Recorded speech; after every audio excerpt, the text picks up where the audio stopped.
Hey guys, it's Irnise, your nurse lawyer, and I am always talking about my 5 step framework to help you build a sustainable and profitable business that you love. It is the only way that I have been able to identify my strengths and my weaknesses, but also continue to progress in the business.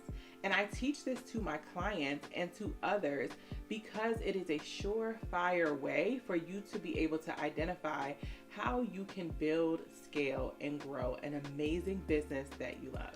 And so I tell people, if you want to go from struggle to stride, this is a great way to do it. It is not the only way, but this is a system that I use and that is easy for others to use in both service and product-based businesses. And it seems to work. And so I'm going to tell you more about it. If you read my book, From Struggle to Stride, you already know, but many people don't have the time to watch the videos and read the 5 pages that I wrote. But I want to make sure that you understand how you can do what I've done for myself and my business for you and your business. So the first thing is you want to build awareness. Awareness means marketing, but it also means research. It means that you are essentially trying to identify who you are, who you serve, and why you're doing what you're doing. That process is crucial in building the business that you love, because if you don't know why you're doing what you're doing or how you're going to do it, you essentially could end up back at square one. The second phase, or the second pillar of the framework, is the desire phase. You really want to identify what you desire as a business owner, what is most important to you, but also what's most important to your client. But you have to identify what's most important to you first, because you want to build the business around you and your desires and not just your clients. So many times people put others first before themselves, and they realize that they have built a business that they resent and that they don't enjoy. And that's because they haven't identified their own desires. So as a professional, I feel like I've always put people first. As a parent, as a spouse, many times we're putting others first. But if you're going to build a business that you love, then you need to put yourself first, and you're actually going to feel so much better. And then there's the knowledge phase. This is where you identify what you don't know. No, you identify what you know, and then you invest in what you don't, right? That's what I tell people. Identify what you know, and that's your zone of genius. Really focus on that, build upon that, and then invest in what you don't.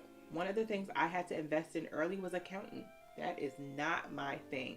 And my accountant has been an amazing addition to my life.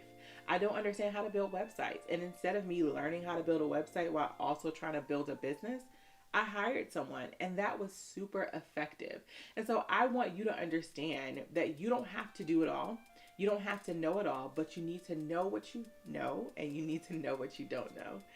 And then there's the ability phase. That is where you need to identify, is this going to make you money?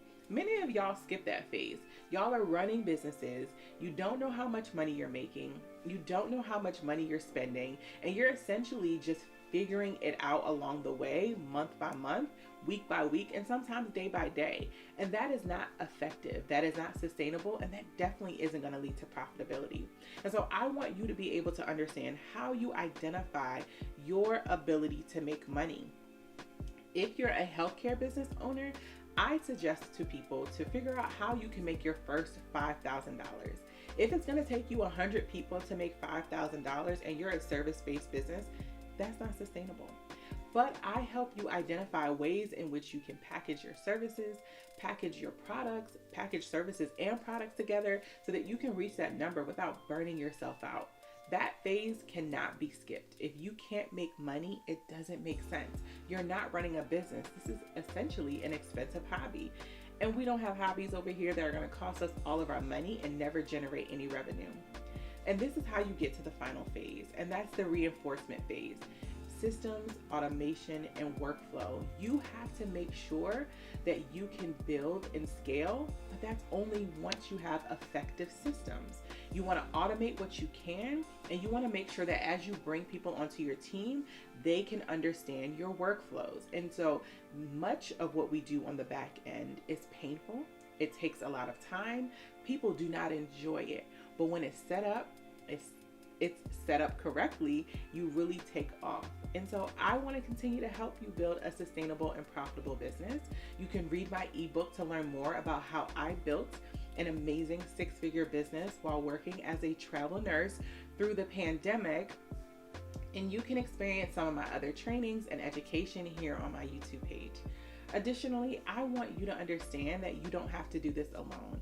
I now have a 66-day business bootcamp where you can sign up and join the wait list and join our next cohort. In this bootcamp, we work on all of these elements to make sure that you're able to build a sustainable and profitable business that you love. If you're ready, hit the link below and sign up. Talk to you soon.